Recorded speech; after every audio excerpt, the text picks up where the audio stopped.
যেটা বলতেছিলাম যে আমরা এক্সপেরিমেন্ট করে এই বিষয়গুলো আলটিমেটলি পাই, হ্যাঁ, এছাড়া কিছু না। আচ্ছা, যাই হোক, আমরা এখন পড়াশোনায় ফিরে আসি। আমরা যেহেতু এই চ্যাপ্টার এখন আমরা চিন্তা করতেছি, আমরা এই চ্যাপ্টারে কিছু পারি না, একদম প্রথম থেকে পড়ার চেষ্টা করি একটু। আমরা এই চ্যাপ্টারে একদম ফার্স্টে চ্যাপ্টারের কন্টেন্টগুলো একটু লিখে নিই, কি কি পড়বো আমরা, হ্যাঁ। স্থির তড়িৎ, যদি কেটে যায় বা কিছু হয় আমাকে বইলো, যদি কোনো কারণে দেখতে সমস্যা হয় বলো, হ্যাঁ।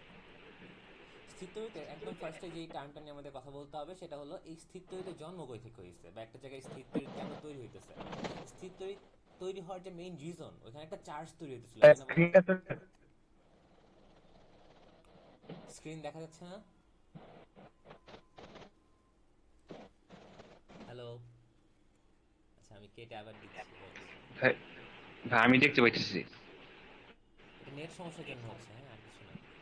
নেটওয়ার্ক অনেক আপ ডাউন করতেছে, তো মাঝে মধ্যে নেট অনেক ভালো থাকতেছে, মাঝে মধ্যে নেট অনেক ঝামেলা হ্যাঁ হ্যাঁ, করতেছে। মাঝে মাঝে নেট অনেক ভালো লাগতেছে আর মাঝে মাঝে লাগতেছে। তো এই জন্য ঝামেলাটা হচ্ছে। যেটা বলতেছিলাম, যেহেতু স্থির ভাই তড়িৎ আমরা ভাই জানতেছি। ভাই দাঁড়ান, এখন তো আমার থেকে চলে গেছে, এখন আমি দেখতে পাইতেছি না। বের আচ্ছা, হয়ে আমরা আবার কি জয়েন রেকর্ড করছি। করবো? নর্মালি রেকর্ড করতে থাকি, পরে রেকর্ড দিয়ে দিবনি, পরে দেখে নিও, হ্যাঁ আপাতত আচ্ছা, ঠিক শোনো। আছে। আর ট্রাই করো, মানে একটু ট্রাই করো, বের হয়ে আবার ঢুকে ট্রাই করো, যদি আপনারা হয় তুমি তো। পড়াতে থাকো, ঠিক আছে? আমরা আচ্ছা, আমরা আগাই, আর সবাই হ্যাঁ। মাইক্রোফোন অফ করি, হ্যাঁ। আমরা যে মনে করো যে আমরা ইন্টারাকশন করবো, ঠিক আছে, কিন্তু এত বেশি করতে পারতেছি না, ঠিক আছে।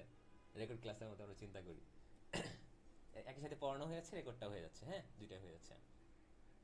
তো যেটা বলতেছিলাম, যে স্থির তড়িৎ চ্যাপ্টারটা মূলত আমি বুঝতে পারতেছি যে স্থির তড়িৎ মানে দুইটা চার্জের আকর্ষণ বলা আলটিমেটলি। তাহলে স্থির তড়িৎ বা তড়িৎ, তড়িৎ যে তৈরি হওয়ার বিষয়টা, তড়িৎ তৈরি হইতেছে কার জন্য? এই চার্জের জন্য তৈরি হইতেছে। তো প্রথমত আমরা চার্জ নিয়ে আলোচনা করব। এই চার্জের ফলে কিভাবে এই আমার স্থির তড়িৎ তৈরি হলো, কিভাবে তৈরি হয় এই বিষয়টা দেখব। এই তৈরি হওয়ার মধ্যে আমরা দুইটা জিনিস দেখব, একটা হলো ঘর্ষণের মাধ্যমে, আরেকটা দেখব আবেশ প্রক্রিয়ার মাধ্যমে। আমরা এই কিছু জিনিস এক্সট্রা এগুলো পড়তেছি কারণ তোমরা এসএসসি তে শর্ট সিলেবাস পড়ছিলা মোস্ট প্রবাবলি। তো এসএসসি তে যেহেতু শর্ট সিলেবাস পড়ছিলা, তাহলে এসএসসির কিছু নলেজের গ্যাপ আছে। তো আমি ট্রাই করতেছি ওই নলেজের গ্যাপটা ফিল করে এরপর আমাদের পড়াশোনায় আসতে, এটা আমাদের অনেক কাজে লাগবে, হ্যাঁ। তাহলে প্রথম কথা বুঝলাম স্থির তড়িৎ কেন তৈরি হতেছে, চার্জের জন্য, কিভাবে তৈরি হতেছে এর মাধ্যমে শিখবো। এরপর এই স্থির তড়িতের পরিমাপক দেখব। এইটা এই জন্য আমাদের লাগবে, যেটা হলো স্বর্ণপাত তড়িৎ বীক্ষণ যন্ত্র। স্বর্ণপাত তড়িৎ বীক্ষণ যন্ত্র, তড়িৎ বীক্ষণ যন্ত্র, হ্যাঁ। স্বর্ণপাত তড়িৎ বীক্ষণ যন্ত্র। এই যে এই টার্মগুলো না, এই টার্মগুলো আমাদের হলো 9-10 এর পড়া। এগুলো সব আমাদের 9-10 এর পড়া। এগুলো আমরা একটু রিভিউ করব। এরপর আমরা চলে যাব আমাদের এই চ্যাপ্টারের পড়াশোনায়। তাহলে এখন বুঝে গেছি চার্জ কি। তো এই চার্জ যেহেতু বুঝে গেছি, তাহলে দুইটা চার্জের মধ্যে যে আকর্ষণ বল লাভ করতেছে, এটাকে নাম দিচ্ছি আমরা কুলম্ব ফোর্স বা কুলম্বের বল। এই কুলম্বের বল নিয়ে আইডিয়া নিব। ইলেকট্রনের ঘাটতি তো মূলত চার্জ, ঠিক না? হ্যাঁ, ঘাটতিও হতে পারে, আধিক্যও হতে পারে, আধিক্য দুইটাই হতে হতে পারে পারে। আর কি এগুলো। এই কুলম্বের বলের মধ্যে প্রথমত আমরা শিখবো 1D কেস, একদম সহজ যেগুলো 1D কেস। এরপর দেখবো আমরা কিছু 2D কেস। 2D কেসের ক্ষেত্রে আমাদের ভেক্টর অ্যাপ্লাই করা লাগবে, আমরা জানি। এখানে ভেক্টর অ্যাপ্লাই করে কিছু জিনিসপত্র আছে, বিভিন্ন টাইপের ভাই ম্যাথ আছে। ভাই হ্যালো ভাই। হুম, বলো। হ্যালো ভাই, আমার অন্য একটা অ্যাকাউন্ট দিয়ে মানে ট্রাই করতেছিলাম, একটু আমাকে একটু অ্যাক্সেস দিন। আচ্ছা আচ্ছা, দাঁড়াও দেখি তাহলে। হ্যাঁ, দাও, তুমি জয়েন দাও দেখি।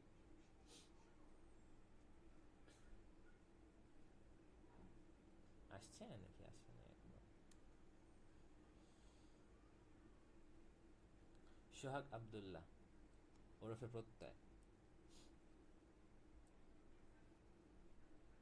জয়েন দিয়ে ঘুমিয়ে গেছে মনে হয়, নাকি ওর ফ্রেন্ডের আইডিতে জয়েন দিছে। আচ্ছা ভাই, নেটের সমস্যা তো আসলে কিছু বলা যায় না। আচ্ছা, ঠিক আছে এখন। হ্যাঁ, এখন দেখতে পাইতেছি। আচ্ছা আচ্ছা, ঠিক আছে। আচ্ছা, এই কুলম্বের বল নিয়ে অনেক আলোচনা করব এর মধ্যে। একটু বলে দিচ্ছি, 1D আলোচনা করব, 2D আলোচনা করব। এছাড়া তুমি যেটা বললা, এই যে অন্য মাধ্যমের ক্ষেত্রে কেমন হয়, এই বিষয়গুলো নিয়ে আলটিমেটলি আলোচনা করব। তাহলে বল নিয়ে আলোচনা করার ফলে আমরা পরে আলোচনা করব প্রাবল্য নিয়ে, হ্যাঁ। বলের পরে চলে যাব প্রাবল্য। এই প্রাবল্য পড়তে যে আমাদের কিছু সম্পর্কে আইডিয়া লাগবে, যেটা হলো তড়িৎ ক্ষেত্র কি, তড়িৎ ক্ষেত্র, এই তড়িৎ ক্ষেত্র, তারপরে তড়িৎ বলরেখা, বল, বলরেখা, তড়িৎ বল। এই বিষয়গুলো নিয়ে আলটিমেটলি আমার আইডিয়া নেওয়া লাগবে তখন। প্রাবল্য জি। পড়ার পর কি পড়বো আইডিয়া করতে পারতেছে, এরপরে পড়বো আমরা বিভব, হ্যাঁ। হ্যাঁ, মানে এগুলো আসলে তড়িৎ প্রাবল্য, তড়িৎ বিভব, এরকম। হ্যাঁ, এই বিভব পড়া হয়ে গেলে আমাদের কিন্তু মোটামুটি এই চ্যাপ্টারের মেইন আইডিয়াটা ক্লিয়ার হয়ে যায়, মেইন আইডিয়াগুলো ক্লিয়ার হয়ে যাবে এতটুকু পড়লে। এতটুকু আমাদের চ্যাপ্টারের বেস, এগুলো একদম প্রাণ এই চ্যাপ্টারের। এগুলো আমাদের খুব বেসিক থেকে বুঝতে হবে যে বলটা কিভাবে কাজ করতেছে, প্রাবল্যটা কিভাবে কাজ করতেছে, বিভব কিভাবে কাজ করতেছে। এই বিভব থেকে আবার কাজ বের করতে পারবো, তাই না? কাজ আর বিভবের মধ্যে একটা সম্পর্ক আছে সুন্দর, আমরা জানি। এগুলো আমাদের চ্যাপ্টারের প্রাণ। হ্যাঁ, এগুলো আমাদের মাস্ট পড়তেই হবে। এরপরে আমরা যেটা পড়বো সেটা হলো, এতক্ষণ পড়তেছিলাম এই সবগুলো কিন্তু একটা চার্জ নিয়ে, একটা চার্জ নিয়েছিল। এরপরে দুইটা চার্জ নিয়ে একটা জিনিস তৈরি হয়, যেটাকে বলা হলো আমার তড়িৎ দ্বিমেরু। তড়িৎ দ্বিমেরু নিয়ে কথা বলবো। এই তড়িৎ দ্বিমেরুর ক্ষেত্রেও সেম বিষয়গুলো, আমরা প্রথমে বল নিয়ে কথা বলবো, এরপর প্রাবল্য নিয়ে কথা বলবো, এরপর আমরা আবার বিভিন্ন জায়গায় বিভব নিয়ে কথা বলবো। এরপর আমাদের এগুলা চার্জের আলোচনা শেষ। এখন আসবে অ্যাপ্লিকেশন, যে এই চার্জগুলো আমরা কোথায় আলটিমেটলি অ্যাপ্লিকেশন করি। অ্যাপ্লিকেশনের মেইন জায়গা হলো ক্যাপাসিটর। হ্যাঁ, ক্যাপাসিটর বা ধারক।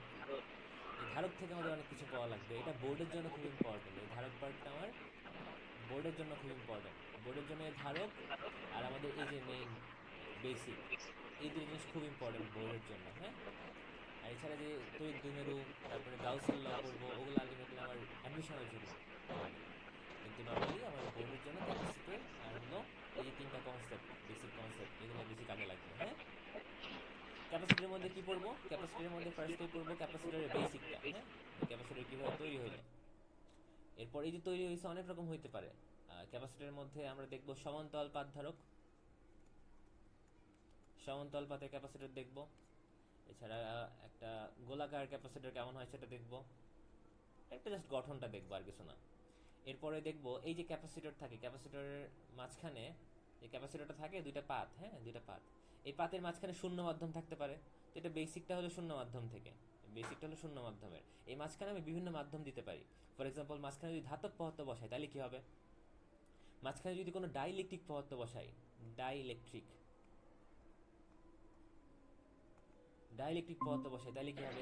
এগুলো আমরা কি করব? এই ক্যাপাসিটরের মাঝখানে ঢুকাই দিব। ঢুকাই দিলে এই ক্যাপাসিটরের ক্যাপাসিটেন্সটা বাড়ে। হুম, এগুলো আমাদের কনসেপ্ট। এছাড়া আমরা আরেকটা জিনিস পড়বো, সেটা হলো ক্যাপাসিটরের সার্কিট সলভ।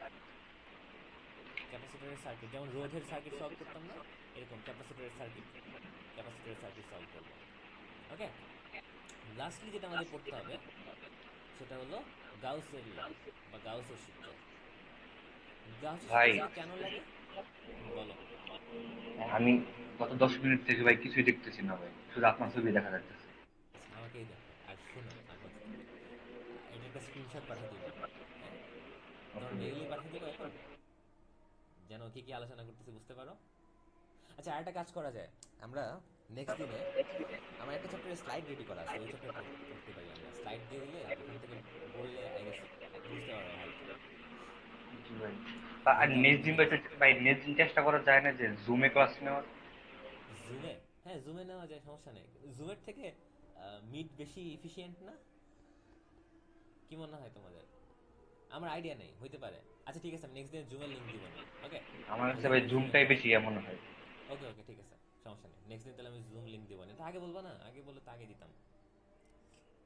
আর ওই যে গুগলে সবকিছু বেশি ভালো লাগে, ইউজার ফ্রেন্ডলি একটু।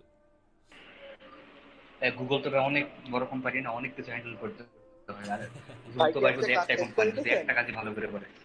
আর গুগল তো আচ্ছা অনেকগুলো কাজ ভালো করে করতে হয়। আমার আচ্ছা কাছে এই জন্য মনে হয় যে অনেকগুলো কাজ একসাথে করার চেয়ে একটা কাজ ভালোভাবে করাটা বেশি এফিসিয়েন্ট হবে। ওয়াও, কি সুন্দর অবজারভেশন। আচ্ছা, আমরা এক্সপেরিমেন্ট করে দেখবো জুম নিয়েও, ঠিক আছে? আচ্ছা, সমস্যা নেই। প্রত্যয় প্রত্যয় তোর মাইক্রোফোন অন কর, মাইক্রোফোন অফ কর। আচ্ছা, তো যেটা বলতেছিলাম, আমরা লাস্ট টপিক হলো গাউসের সূত্র।